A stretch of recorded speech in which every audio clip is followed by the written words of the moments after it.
یه نقاش حرفی برای گفتن نداره معمولا.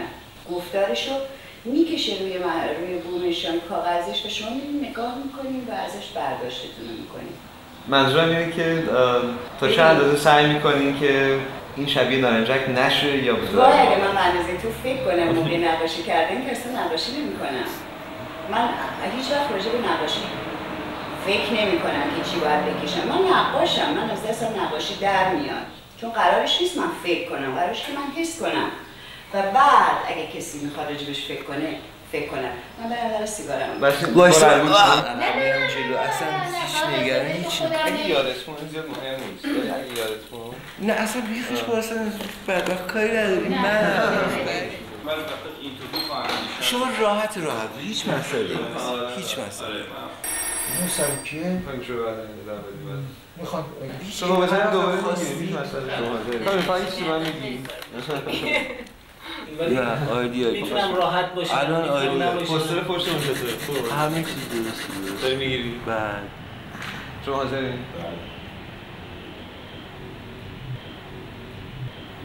فکر میکنم اهل فرهنگ در حقیقت از انقلابات خیلی طورشون نمیشه.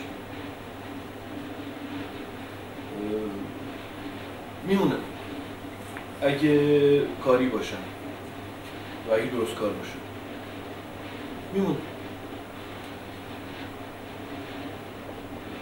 بنابراین خب من موندم. اما اون شوخی قدیمی که میگفتن که مولا نصرالدین نجا بچه کوچیک میدید اونا رو میگرفت میزد. کی بود یا مولا چرا اینا رو میزنی؟ گفت شما نمیدونید اینا اومدن که ما بریم. خب اول انقلاب اینجوری فکر می‌کردم که خب اینا اومدن که من برم. خب اینا اومدن منم نرفتم. تا 6-7 ماه من اصلا گیج بودم که چه خبر اوضاع. ولی شروع کردم به کار کردن، اومدم کار بکنم دیدم نمیتونم. منی که یک عمر اونگونه کار کرده بودم و دنیا رو اونطور از دید انتزاع دیده بودم و اینقدر همین چیز خلاصه میشد در کار من. به استتیک کار فکر میکردم، به ساختار یک اثر فکر میکردم بیشتر تا به پیامش جز اون دوران گروه آزاد. دیدم اصلا من نمیتونم اینجا همش باید حرف بزنم، همش حرف داریم ما اینجا. و به خاطر همین شما الان تو این پوستر نگاه کنید ببینید شعارش چیه. این مال سال مهر ماه 59، یعنی درست همون مهری که اتفاق افتاده بمباران شده پایگاه‌های کشور، این پوستر ساخته شده. یعنی در همون مهر ماه ببینید عکس العمل ما چقدر سریع بوده. پوستری باید طراحی بشه و در همون ماه هم اومده بیرون، تو همون ماه هم به در دیوار شهر خورده. و با این شعار آماده باش مسلح علیه برای در هم کوبیدن امپریالیسم امریکا. من این زاویه انتخاب کردم. از ابزار قلم استفاده کردم و از خون خونریزی اصلا خوشم نمیاد، حتی اگر برای عدالت باشه. من هیچ وقت خوشم نمیاد و اینو خیلی جا گفتم. این احساس شخصیه و سعی می‌کردم که در صورت یه جوری حداقل کاری که میتونم بکنم به جای تقبیح خود مسئله جنگ در کنار سربازان انقلاب حداقل یا در کنار مردم و احساسات مردم یه جوری در بیفتم با دشمن. مسئله جنگ برای من باز یک دستور روزی نبود که حالا باید من صحنه‌های جنگ یا حوادث مربوط به جنگ رو نقاشی بکنم. اما تجربه سالهای 58 59 و 60 که مربوط میشد به انقلاب، در 59 60 مربوط شد به جنگ ضمناً. ولی این زمانی مسئله جنگ مطرح میشد که من تجربه اون کارهای اجتماعی و انقلابی و دیوارکشی‌ها برام به ته رسیده بود و مفهوم اصلا اون نوع کار و اون نوع دیدگاه نسبت به نقاشی رو جذابیتشو برام از دست داده بود. تجربه شده بود توی چند تا دیوار یا کارهای دیگه‌ای که توی شهر دیده میشد که از سال 62 در واقع اوایل 62 من دوباره برگشتم به کارگاه خودم و اصلا یه سری طبیعت ویجان رو شروع کردم. من اوایل انقلاب سالهای سال کارم گذاشتم کنار برای اینکه فکر میکردم جایی که معلوم دارن اینجور مثلا خب میان مثلا دوران جنگ اینجور کشته میشن و کار من جای یا زجر میکشن، بمباران هست، بیپولی هست، اینجور مسائل اینجوری هست، حس میکردم یا باید یه نوع دیگه کار کنم یا این کارم خب اصلا جایی نداره. این نوع کار من یه کار خیلی فردیه و ربطی به کسی نداره. البته اشتباه میکردم. الان فکر میکنم فردی ترین کارها هم یه هر چی فردی تر، هر چی عمیق‌تر فردی باشه به نظر من عمیق‌تر پرداخته به مسائل بیرونی خودش، برای که اون تاثیر رو گرفته و اون رو پس میده. میدونید بعد از انقلاب خب انقلاب دیگه شروع بر نمیداره. انقلاب اول در هم میکنه. خیلی وقتا هم قرار بر این نداره، همین صبر و حوصله و مو از ماست کشیدن نداره که طوفان داره میاد. زمان جنگ این توی خونه ما اومد. میدونید دیگه طوری نبود که آدم نبینتش یا ندیده بگیره یا یه جور خیلی ظریفی مثل در واقع ترک‌های نقاشی زیبای بوتیچلی که این نقاشی رو در شکل میندازه و در این حال حالا حتی به خاطر کهنگیش هم می‌خوره زیباش میکنه، دیگه این ریختی نبود، یعنی فنسی نبود. چیز خیلی دقیق قطعی بود. این اتفاقی بود در خونه آدم بود. در نتیجه این جابجایی به نظر من منطقی بود و دیگه الان خیلی دور بود که من وقتی می‌بینم که ساختمانایی که توی اصفهان من دوست داشتم بعضیشون رو از مسجد جامع اصفهان بخش عمده‌شو یه بخششو شبستان شاه عباسیشو موشک واقعا منهدم میکنه، دیگه من که نمیتونم روی بوتیچلی صحبت کنم. اتفاقا خیلی نزدیکی بود.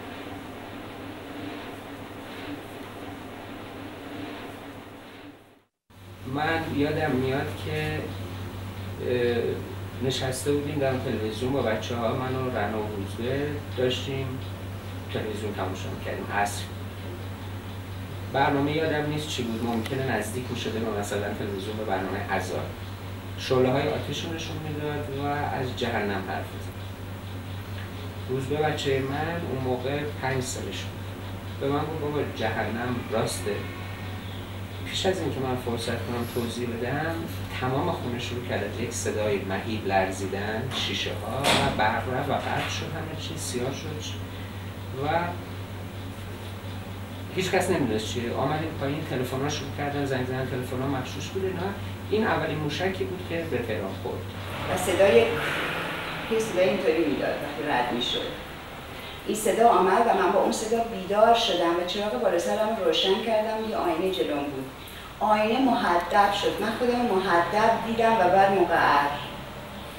میدونی اینو هرگز نمیتونستم ببینم که آینه‌ای که صافه مهدب بشه و بعد مقعر بشه و تصویر من مهدب و مقعر نشان بده به خاطر جریان هوا، چون اون دقیقاً از بالای اینجا رد شد. این پرده ها انقدر فشار قوی بود که پرده به سقف خورد و برگشت. خیلی نزدیک ما بود. ولی بعد خب همونطور که توضیح دادم خوشحال شدیم که ما نموندیم. اما کوچه بالاتر ما شبم بود. در یک جشن تولد یک بچه 50 تا کودک نابود شد. و من تعجب زده از این برگشتم و صدای مثل خش خش خش عجیبی اومد.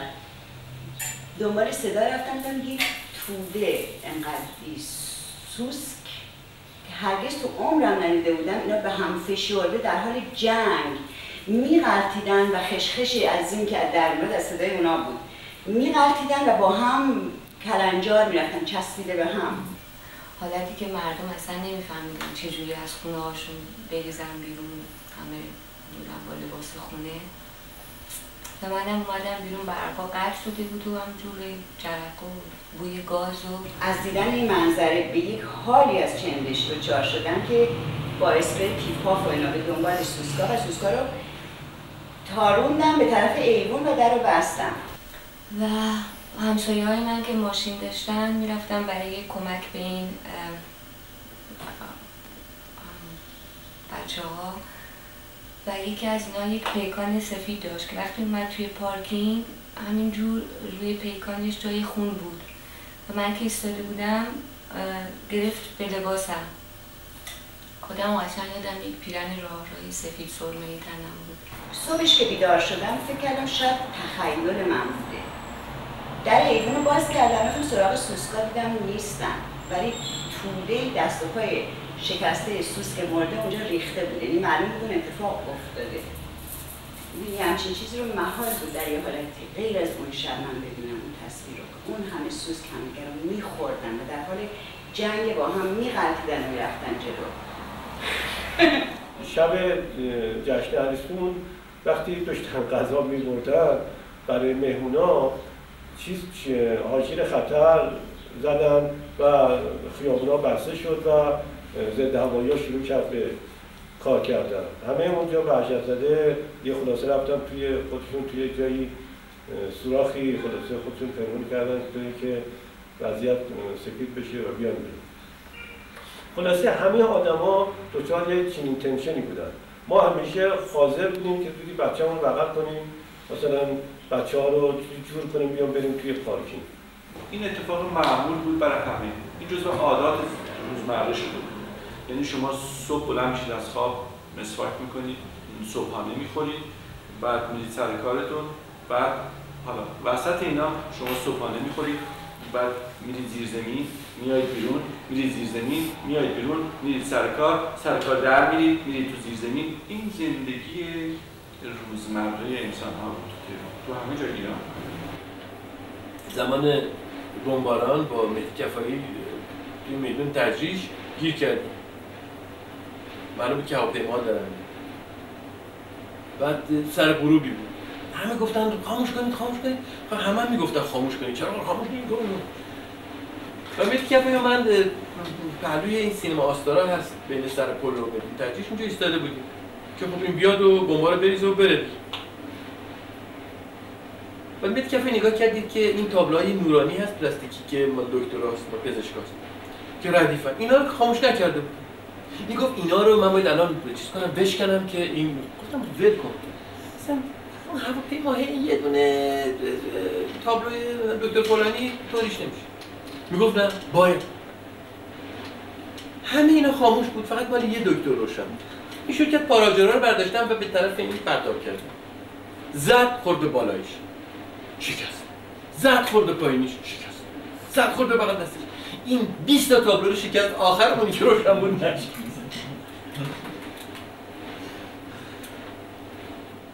یه بار هم من تو تجهیز میوه میخریدم، میوه فروش مثلا جوون بود، از من پرسید که آقا این موشک‌ها از کجا میاد؟ منم نشونش دادم، گفتم که معمولا از جنوب غربی از غرب و از اینجا دارن، از اینجا میاد و داره میاد. هر وقت که صدای چیز میامد، آژیر میامد و خاموشی میزدن این حرفا، من هیچ وقت جدی نمیگرفتم که عراقی‌ها بتونن آدمو بزنن و مجسم میکردم که اون عراقی‌ها اینا با زیرپوشای رکابی و مثلا فرض کن شلوار نظامی با دمپایی‌های اوتافوکو نشستن پاسور بازی میکنن و بهشون میگن الان ببرین بریم بزنین. اونا ول میکنن دست ورقشون رو میدن دست بغل دستشون میگن تو برام بازی کن تا من برام بیام. و اومد تقریبا بالای سر ما اون قسمت اضافیش افتاد، بعد رفت پشت سر ما زد میشه. یه فروشه رو زمین اینجوری دراز کشید. در معلوم بعد بلند شد گفت آه ماشاءالله شما سقید. ولی خیلی سنی جالبی بود. من گفتم از اینجا میاد، از این طرف میاد و داره میاد.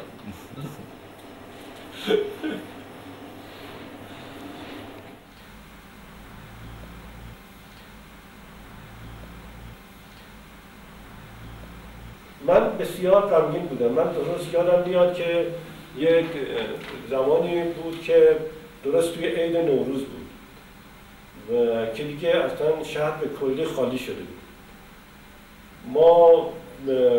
ما هم مثل بقیه مردم رفته بودیم شمال به تعداد زیادی. اونجا ما بعد از 10-15 روز برگشتیم که ببینیم اوضاع احوال اینجا چیه، اگر واقعا قابل سکونت هست اینجا زندگی باز شروع کنیم به کار کردن. من وقتی اومدم اینقدر اینجا رو ساکت و آروم و جنگ زده دیدم خیلی متاثر شدم. به اضافه این که اول باحال بود و این سبزه ها داشتن در میمدن و به حدی زیبا بود و به حدی من احساس یک دفعه شکفتن کردم توی خودم که تعجب کردم و بچه ها میگفتن ببینید چقدر قشنگه، ولی چه حیف که ما هممون دلهوره داریم و نمیتونیم ازش لذت ببریم. از نقاشی که خیلی غیر مستقیم درباره جنگه یه دریاست که هیچ ربطی به جنگ ظاهرا نداره، ولی من تمام مدتی که تهران موشک می‌زدن تمام اون سالها فقط 3 بار از تهران رفتم که یک بارش تعطیلات نوروز بود و رفتم شمال. همه چیز بارونی بود و همه چیز رنگ گل داشت. خود آسمون رنگ گل بود، خود دریا رنگ گل بود اصلا آب.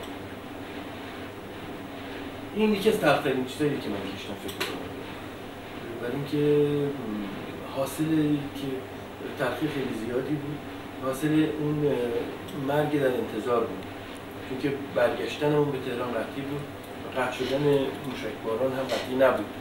در نتیجه بازگشت به طرف یأس بود.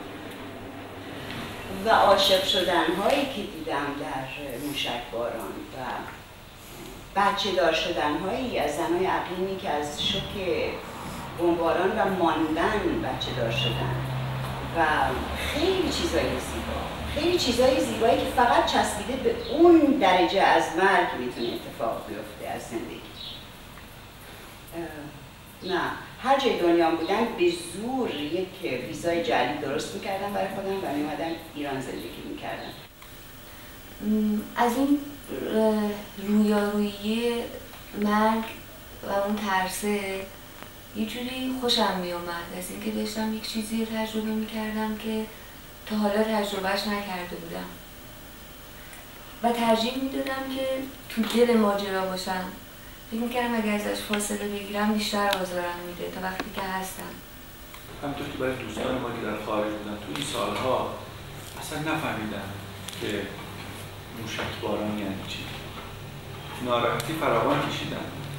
بعضی وقتا خارج در کنار آتش بودن خیلی بیشتر آدم رو زجر میده تا در دل آتش بودن و سوختن. اینو میتونم بگم که هیچ وقت نتونستم در هیچ شرایطی، مثلا در شرایط سخت هیچ وقت نتونستم برم.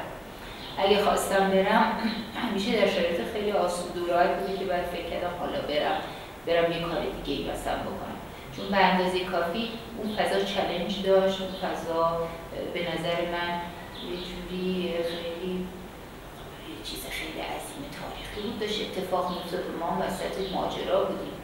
شاید امروز ته دلشون بعضی‌ها قبطه بخورن بگن کاش ما بودیم. می‌دونیم مثلا مردم چگونه نگاه کردن به چجوری اون روزا رو تحمل کردن.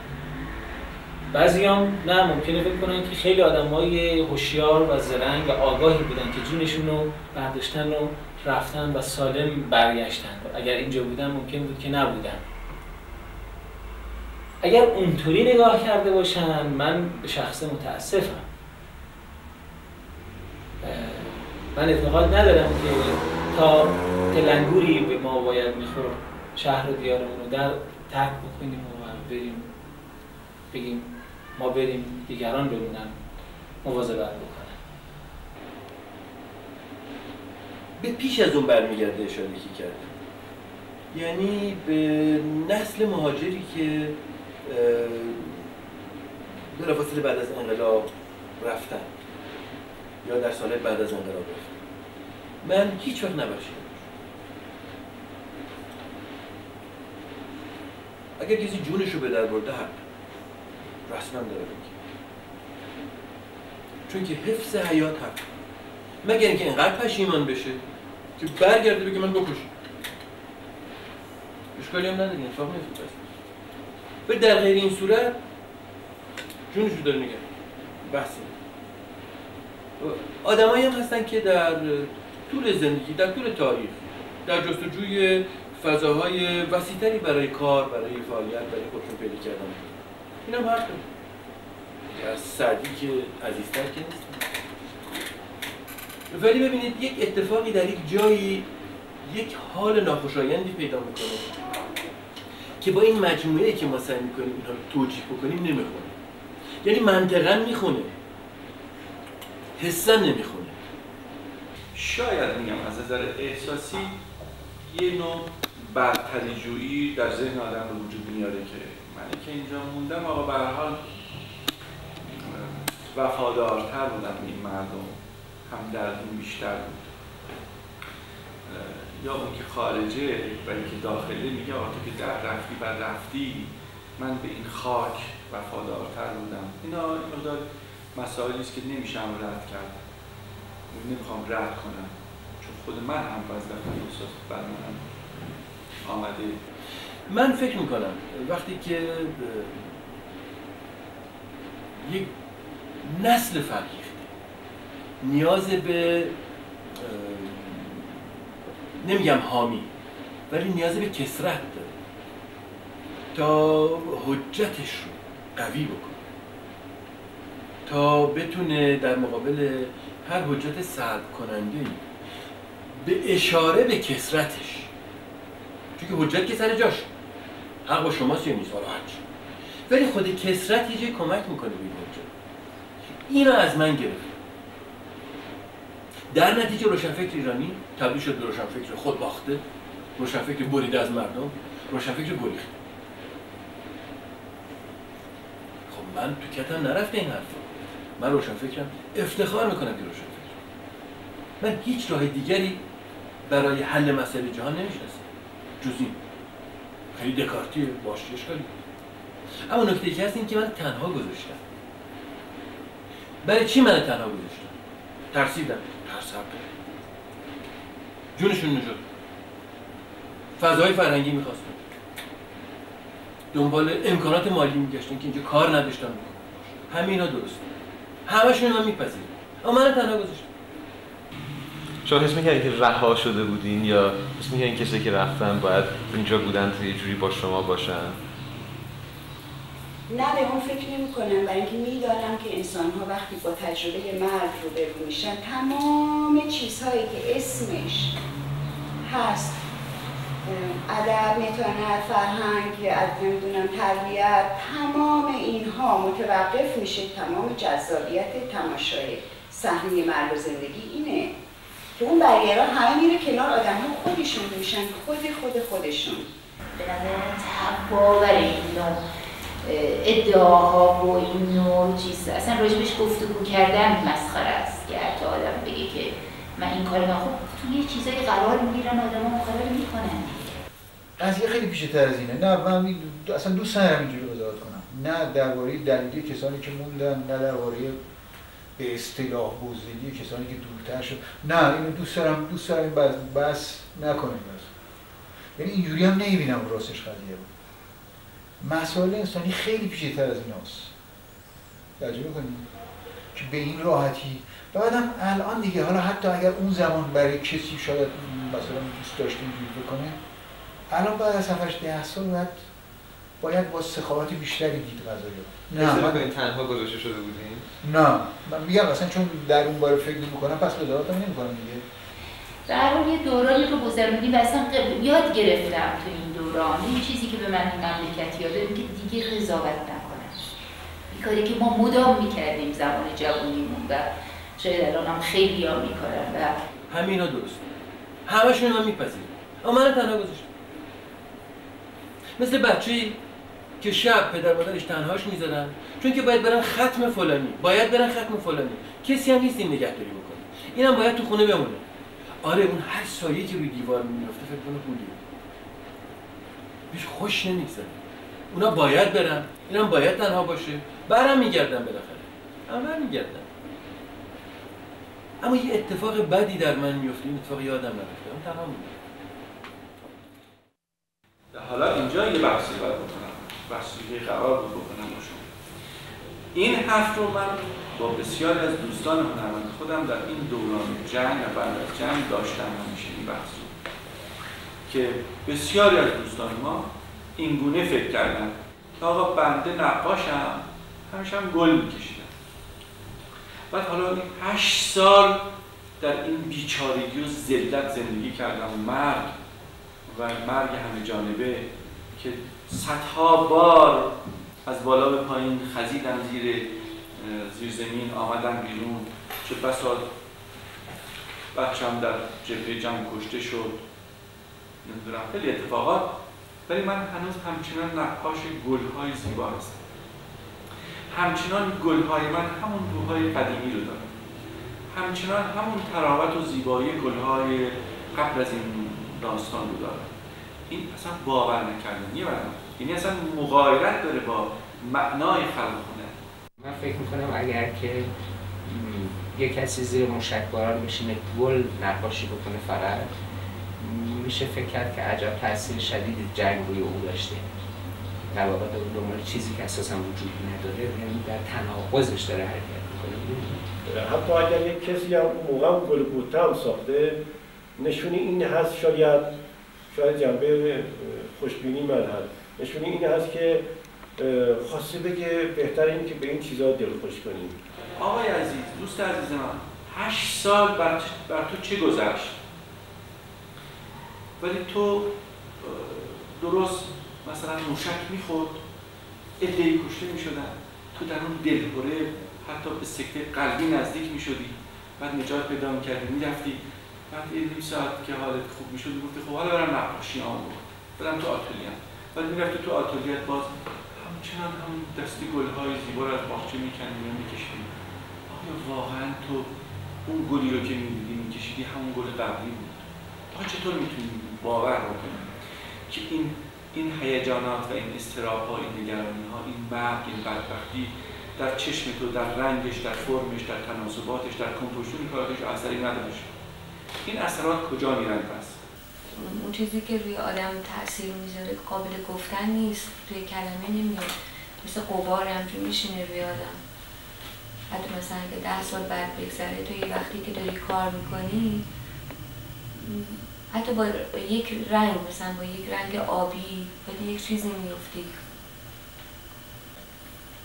تأثیر درست یک فاجعه شاید این باشه که با رفته باشه به درون، در اعماق دوباره برگشته باشه. اون تأثیر مستقیم راحت اینا احتمالاً تأثیر خیلی شدیدی نیست. یعنی نمیدونم، نمیخوام به هیچ کیاس و هیچی نمیخوام به صورت خط بدم، ولی فکر کنم که مثلا کشیدن یک آدمی که مثلا بدنش پاره شده برای نشون دادن مثلا فاجعه بمباران، خب کار ساده ایه. احتمالاً اگر نمیدونم یک شاید چی نمیدونم، مثلا یه ابر رو بتونی نشون بدی که اون ابر مثلا القا بکنه برای تو پارگی مثلا تن بر اثر بمباران، شاید اون تاثیر به نظر من شاید تاثیر مهمتری باشه، قوی‌تری باشه.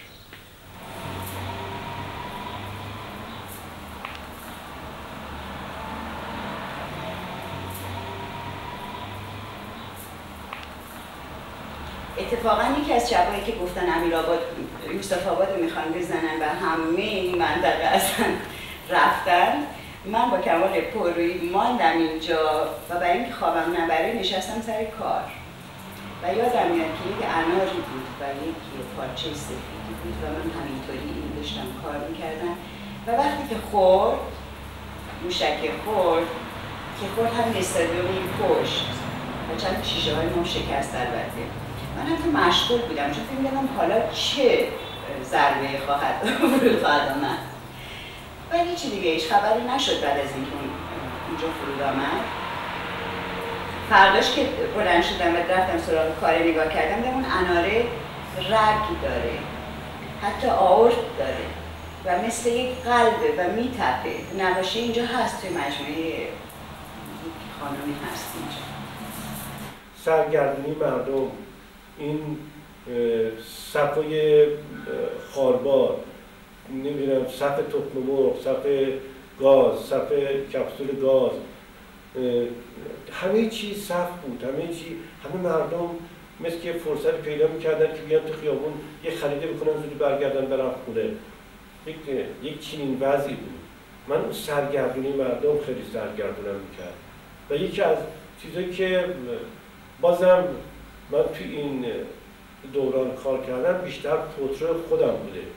برای که من تنهایی خودم همیشه وقتی توی آینه نگاه میکردم و این تاثیر این جو که به صورت خودم میذاشت مثل که میخواستم اون رو ضبطش کنم. به هر حال آدما به دنیا میان از بین میرن، هر کدوم به یه نوعی. خیلی هم بی‌انصافیه که بر اثر جنگ و ناخواسته از بین برن، ولی اشیا و مکانها و طبیعت و خیلی چیزهای دیگه هستن که کسی دل نمیسوزونه، به یادشون نیستی و اینا زندگی خودشون حق دارن زندگی خودشون بکنن. اینا هم به صورت ناگهانی از بین میرن. تو این برخورد به هر حال متفاوتی که خود منطقه به من داد این نگاهو، احساس کردم من بیشتر با آثار باقی مونده از جنگ همدردی میکنم. یعنی تازه بر من روشن شد که فاجعه خیلی خیلی وسیع‌تر از اون چیزیه که با تعداد کشته ها و فقط ضایعات انسانی تصور میشد. امروز تو کارهای کلاژ من هر متریالی که من کلاژ میکنم بیشتر پارچه است، مثلا تا پلاستیکه، میبینم این پارچه ها و پلاستیکا شبیه همون جسدا میشن، همون کفن ها میشن، همون جوانایی میشن که توی کفن پیچیده بودن و اینا رو نشون میدن. دست خودم نیست. تاثیر خیلی عمیق گذاشت. البته خوشحالم من برای اینکه من اگر در این دوران نبودم در این مملکت و در خارج نشسته بودم و در این فضا نبودم و حس نمی‌کردم، اولا این کارا رو وجود نمی‌دونم. این کارا رو بسیار دوست دارم. تمام مدتی که موشک می‌زدن تنها کاری که من میتونستم بکنم تو نقاشی دیگر هم میکشیدم، کار دیگه هم میکردم. ولی در لحظه‌ای که در لحظاتی که مشخص میشد که دارم این موشک داره میاد، من فقط تزریق میکشیدم، هیچ کار دیگه نمیتونستم و یک کار معین رو هم میکشیدم که همون سوره حمدیه که از روی خط میرمار نوشتم و تصدیق کردم. یعنی من وقتی که موشک میزدم اثر شب، من این مارپیچ‌های تصدیق میکشیدم، این گل‌های ریز رو، این شاخه‌ها، این برگ‌ها، اصلا جهان تبدیل می‌شد. اصلا تمام حیثیت، لطف و عظمت ریز، عظمت مینیاتوری به معنی دقیق کرد در هنر شرقی توی این دقیقی، یعنی شما به کلی رابطه بیرونتون تبدیل میشه و رابطه درونتون تبدیل به چیز فوق‌العاده جذاب. اگر خودتون رو بسپرید، یعنی اگر اون اتفاق هر بار در شما بیفته، در این دوره هر بار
که پسرم باش بازی میکرد، از این بازی‌های آتاری تلویزیون تیوی گیم است. من بعضی وقتا میرفتم با این تیوی گیم این بازی میکرد و این روی زمین میشست، دستگاهش میذاشت روی زمین، به تلویزیون وصل کرد. یه بازی بود که یک جانوری بود که فقط دندون داشت، بعد این خط یه چیزایی رو گاز میگرفت و میخورد و میرفت جلو. شما باید یه کاری می‌کردید که این شما رو نخوره. من مثلا اول امتیازی که می‌آوردم مثلا 500 تا 600 تا همچین امتیازی. بعد یه سر غروبی بود من نشسته بودم داشتم با این بازی می‌کردم. بعد امتیازام که معمولا خیلی کم بود یه شوش که زیاد شده. یه رسید به 1000 تا 1500 تا. بعد گرام موشک زد. فیروز آمد گفتش که درستم جلوی شیشه نشسته بودم داشتم بازی میکردم. من گفتش که چیکار داری میکنی؟ موشک زد. من گفتم خب زد دیگه تمام شد. یه خود گذاشت دومیش زد. این اون روزی بود که خیلی صدام حسین پیشینی کاری کرده بود و 6 تا موشک زد. دومیش که زد من گفتش که بیا این طرف. گفتم خب 2 تا بیشتر که نمیزنه. باز سومیشی که زد من گفتم تا به حال 3 تا بیشتر نزده بود. با نمیتونستم بازی رو هم بکنم. به موشک شیشمی که رسید فیروزه پای من گرفته بود و داشت میکشید رو زمین و من به این دستگاه متصل بودم. خب این چیز طبیعی انسانی که نیست. چیز خاصیه. من اصولا عادتا آدمی هستم که خیلی به گذشته خیلی فکر نمی‌کنم، یعنی هم حافظه‌ام خیلی قوی نیست، هم گذشته فکر می‌کنم گذشته. به طور خصلتی به آینده خیلی آینده نگر، به آینده خیلی لحظه حال برام مهمه و توی لحظه حال زندگی می‌کنم. حالا یه مسئله بسیار جالبی پیش میاد در روز بمباران برای من. در حالی که وضع بسیار فاجعه آمیز بود، خونه‌ها خراب می‌شد، مردم چی می‌شدن. من خودم یه بچه 6-7 ماهه داشتم، به خصوص به خاطر اون بچه بیشتر حس می‌کردم داستان، یعنی هم به خاطر بچه‌های خودم و بچه‌های همه و به خصوص به خاطر این بچه 6-7 ماهه خیلی برام قضیه اون اوجش اون روزا بود. در عین حال موقعی که این روزا در کل روزهای بمباران یک نوع سبکی عجیب غریبی حس می‌کردم که خیلی فکر کردم چرا. بعد دلیلش بعداً فهمیدم و به نظرم خیلی مهم اومد این قضیه. من یه برادر کوچیکتری داشتم. یه روز ساعت 10 صبح بودم در خونه‌مون زنگ می‌زنم. رفتم دیدم برادرم. یه چند لحظه دیدم با من صحبت کرد خیلی عجولانه و بعد گفت که من می‌خوام برم. گفتم کجا می‌خوای بری؟ گفت کار دارم باید برم و در واقع یه چیزی می‌خوام به شما بدم. گفتم خب بده. بعد تو جیبش یه کاغذ در بود، گفتم بخون پیشت باشه، من دوست دارم پیش شما باشه. گفتم باشه. نگاه کردم وصیت‌نامه‌شه.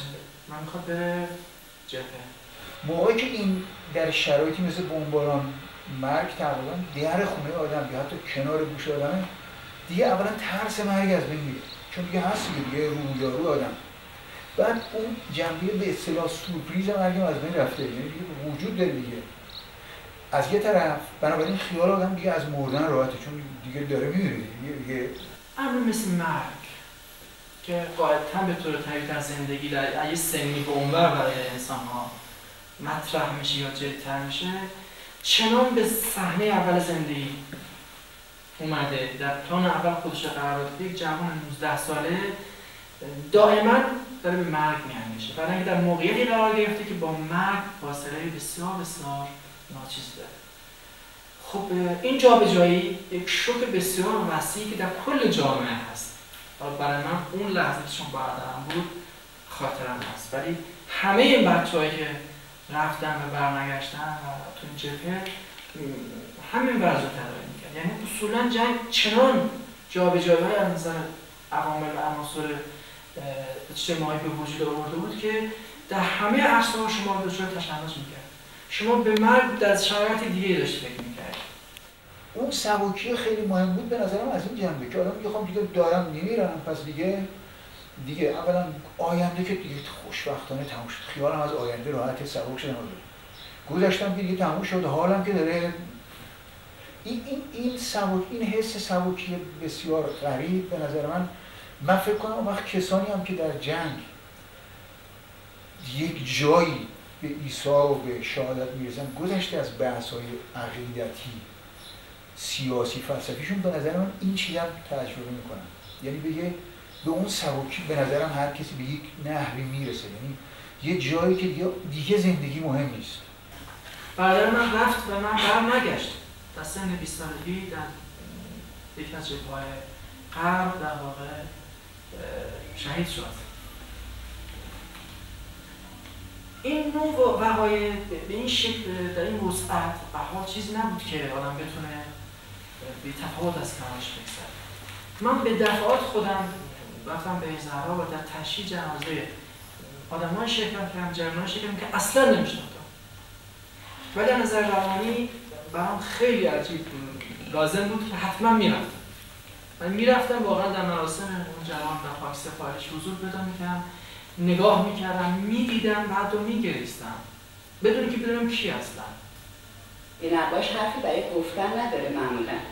گفتارشو میکشه روی بومشان کاغذش و شما نگاه میکنیم و ازش برداشتتون میکنیم و اصلا از ترجمه خوشم نمیاد. منظورم اینه که شما عنوان یه نقاش، نه به عنوان نقاش اون کار به خصوص که میخواد برخورد کنه با یک طبیعت بیجان، تا چه اندازه سعی میکنین که این شبیه نارنجک نشه یا بیشتر سعی میکنین که بشه؟ این چه اتفاقی داره میفته؟ وای اگه من اندازه تو فکر کنم موقع نقاشی کردن که اصلا نقاشی نمیکنم. من هیچ وقت راجع به نقاشی فکر نمیکنم که چی باید بکشم. من نقاشم، من از دستم نقاشی در میاد. چون قرارش نیست من فکر کنم، قرارش که من حس کنم و بعد اگه کسی میخواد راجبش فکر کنم. من برای سیگارم بعد درستش من براتون میارم. شما بشینید من براتون میارم.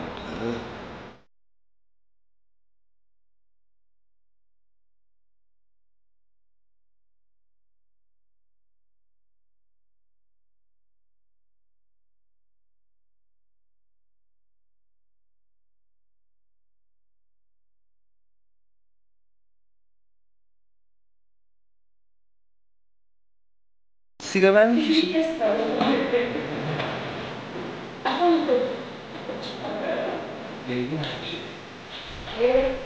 اصلا فکر یادم